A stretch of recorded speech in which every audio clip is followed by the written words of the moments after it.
सुरुवात करूया वेगवान स्वरूपातल्या घडामोडींना। बीडच्या आष्टी तालुक्यातील सांगवी आष्टी गावात मध्यरात्री अवकाळी पावसाने हजेरी लावली, त्यामुळे फळबागांचं मोठं नुकसान झालं। एका शेतकऱ्याची 10 एकरावरील केळीची बाग पूर्णपणे उद्ध्वस्त झाली। नुकसानीचे पंचनामे करून मदत मिळवण्याची मागणी होतीये। गोंदियात अवकाळी पावसामुळे शेतकऱ्यांचं मोठ्या प्रमाणात नुकसान झालंय। या नुकसानीचे जिल्हा प्रशासनाकडून पंचनामे सुरू करण्यात आले।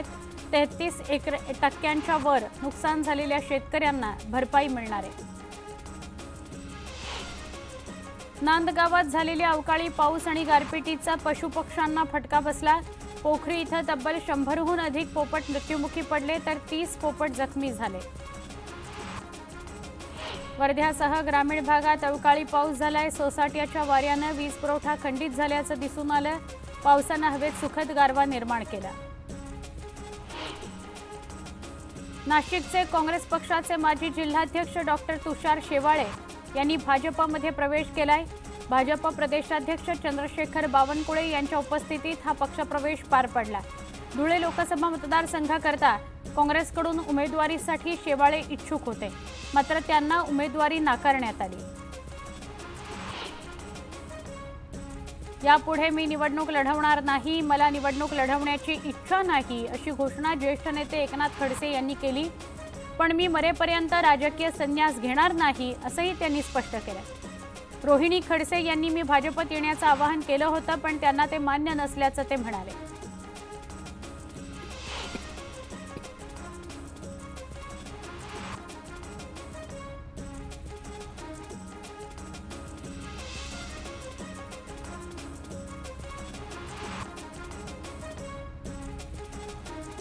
महायुतीच्या बाजूने नाही असं वक्तव्य रोहिणी खडसे यांनी केलं।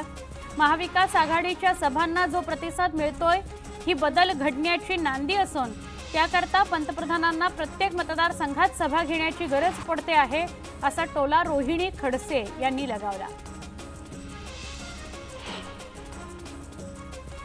संजय राऊत यांनी उद्धव ठाकरे यांची घेतलेली मुलाखत ही काळूबाळूचा तमाशा असल्याचा घणाघाती आरोप भाजप प्रदेशाध्यक्ष चंद्रशेखर बावनकुळे यांनी केलाय।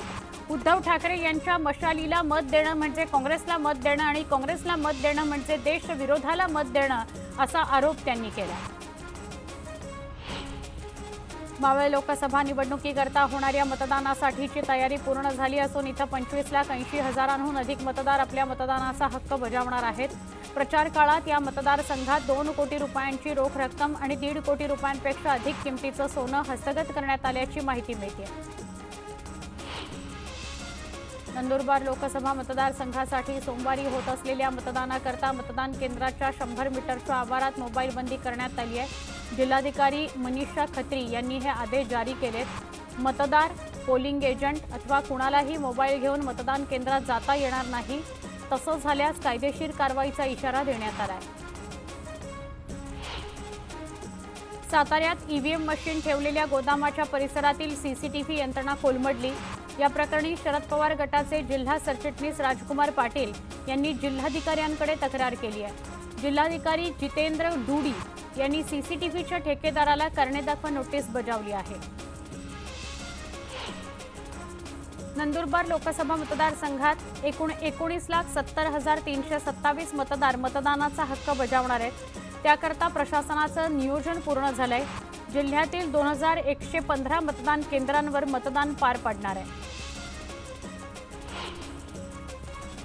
लोकसभा निवडणुकीकरता मावळ तालुक्यामध्ये एकूण 390 मतदान केंद्र असून त्या केंद्रांवर एकूण 3,000 कर्मचारी कार्यरत असणार आहेत। त्याचबरोबर आशा सेवकांची देखील मतदान केंद्रनिहाय नेमणूक करण्यात येणार आहे।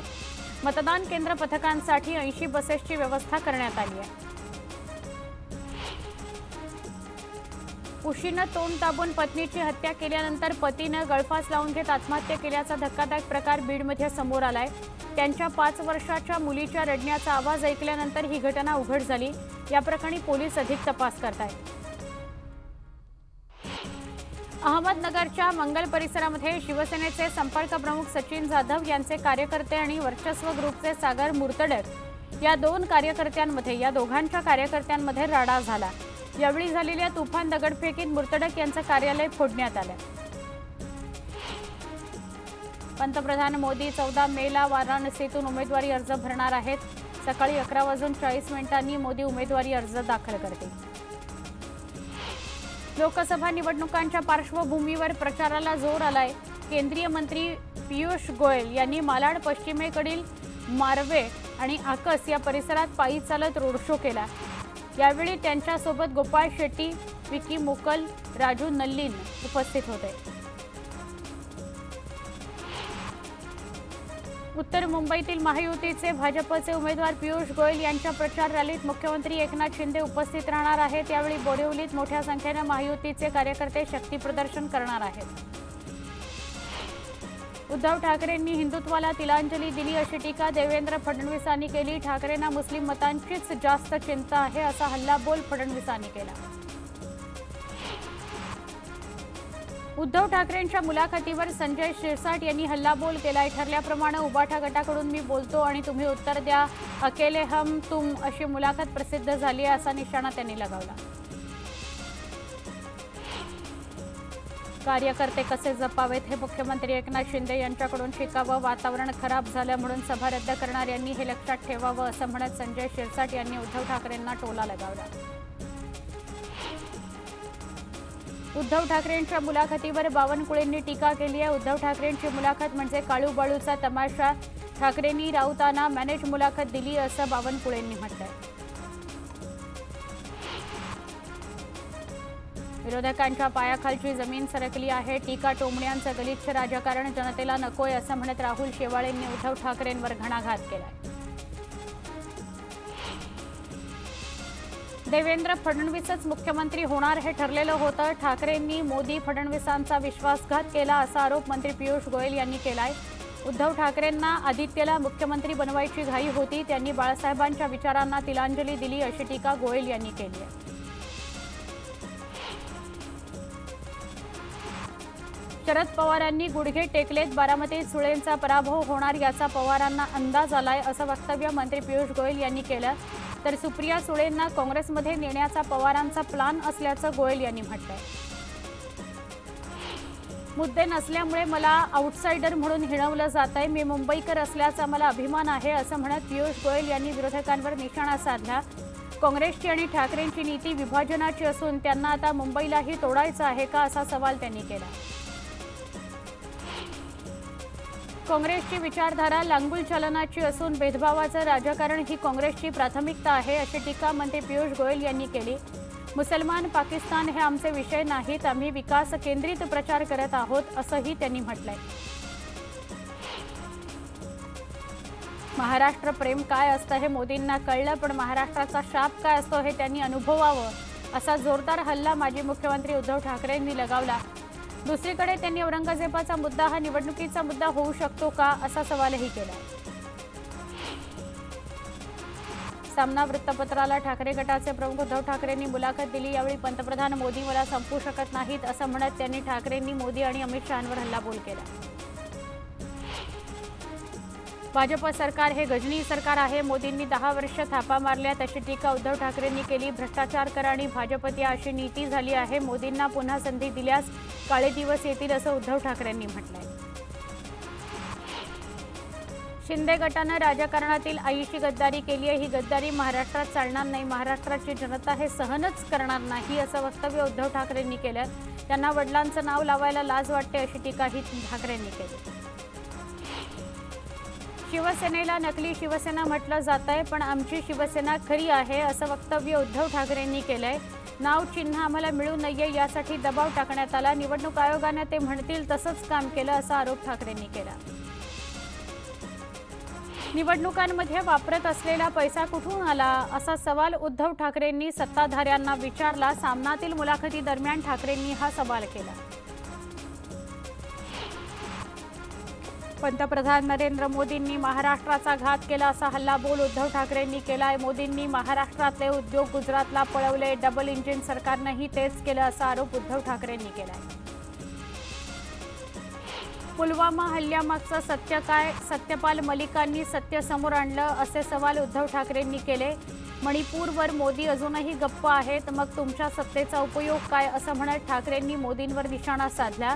ही गद्दारी महाराष्ट्रात चालणार नाही, राजकारणातील आयुष्य गद्दारी, त्यांना वडिलांचं नाव लावायला लाज वाटते, अशी टीका केली।